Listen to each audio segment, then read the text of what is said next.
சபரிமலை மண்டல பூஜை மாலை போட்ட ஐயப்ப பக்தர்கள் கடைபிடிக்க வேண்டிய விதிமுறைகள். மண்டல விரதத்தின் தனித்துவமான அம்சங்களில் ஒன்று தூய்மையான உடலையும் மனதையும் கொண்ட சுத்தமான உணவை உட்கொள்வதில் கவனம் செலுத்துவதாகும். இந்த உணவு கட்டுப்பாடு பக்தி உணர்வோடு ஒத்துப்போவது மட்டுமல்லாமல் சபரிமலைக்கான சவாலான மலையேற்றத்தை சமாளிக்கக்கூடியதாகவும் உள்ளது.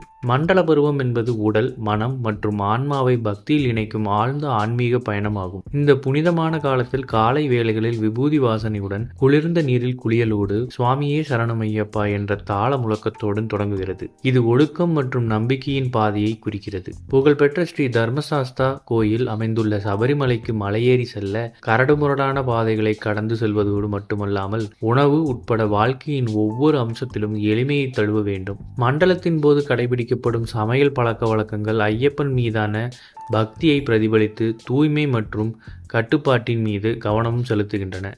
இதன் மூலம் பக்தர்கள் புனித பயணத்திற்கு தங்களை தயார்படுத்திக் கொள்கின்றனர். தவப்பயணம் மண்டல விரதத்தின் தனித்துவமான அம்சங்களில் ஒன்று தூய்மையான உடலையும் மனதையும் கொண்ட சுத்தமான உணவை உட்கொள்வதில் கவனம் செலுத்துவதாகும்.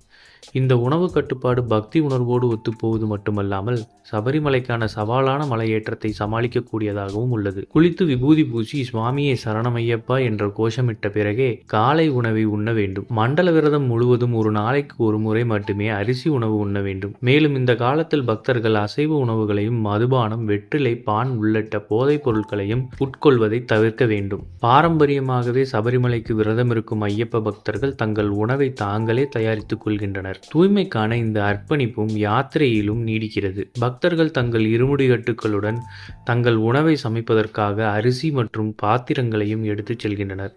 அரவண பிரசாதம் மலை உச்சியில் உள்ள ஐயப்பனை தரிசனம் செய்துவிட்டு திரும்பும் ஒவ்வொரு பக்தர்களும் தங்கள் கையில் மதிப்புமிக்க அரவண பிராயசத்தை பிரசாதமாக பெற்றுக்கொள்கிறார்கள். எல்லாவற்றிற்கும் மேலாக ஐயப்பனை தரிசனம் செய்த புண்ணியத்தை தங்கள் அன்பானவர்களுடன் பகிர்ந்து கொள்வதற்கு இந்த இனிப்பை விட வேற சிறந்த வழி இருக்க முடியாது. ஒரு முறை ருசித்து பார்த்தாலே அரவணையின் சுவையும் நம் நாவில் நிலைத்திருக்கும். அரவண பிரசாதம் பழுப்பு அரிசியிலிருந்து தயாரிக்கப்படுகிறது. வெல்லம் கொண்டு மெதுவாக சமைத்து 4 மடங்கு தண்ணீரில் கொதிக்க வைக்கப்படுகிறது.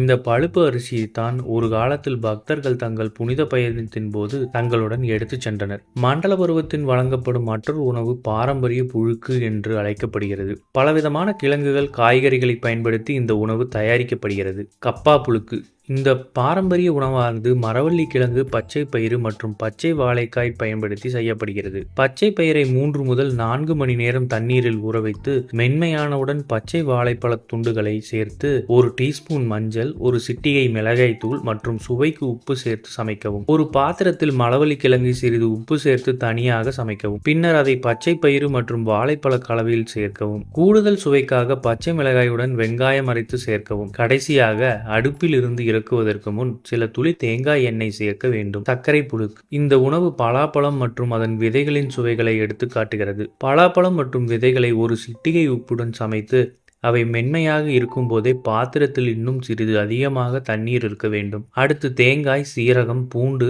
ஆகியவற்றை அனைத்தையும் ஒன்றாக அரைத்து நன்றாக கலக்க வேண்டும். பச்சை வாசனை மறைந்தவுடன் கலவையின் மீது சில துளிகள் தேங்காய் எண்ணெய் ஊற்ற வேண்டும். இது போன்ற செய்திகளை உடனுக்குடன் தெரிந்து கொள்ள நம்ம சேனலை சப்ஸ்கிரைப் பண்ணிக்கோங்க. பெல் நோட்டிஃபிகேஷன் ப்ரெஸ் பண்ணிக்கோங்க. நன்றி, வணக்கம்.